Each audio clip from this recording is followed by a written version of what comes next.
приветствую вас в нашей столице, в городе Бишкек. Желаю всем участникам саммита приятного и запоминающегося пребывания. На работе наша сегодняшняя встреча пройдет весьма успешно. Уважаемый Константин Владимирович, ваш момент номер остался к социально-экономическому вопросу в вашей государственной деятельности. Образцом Казахстана, мира и развития встречи глав государственного ШОС, доступ к кругу, деятельность организации и международной повестки дня.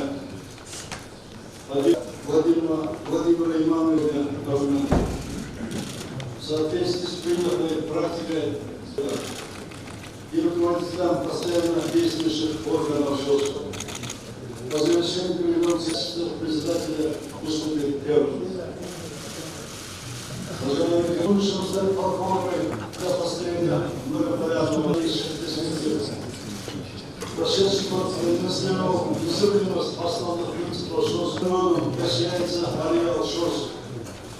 Занимая огромное пространство в Евразии,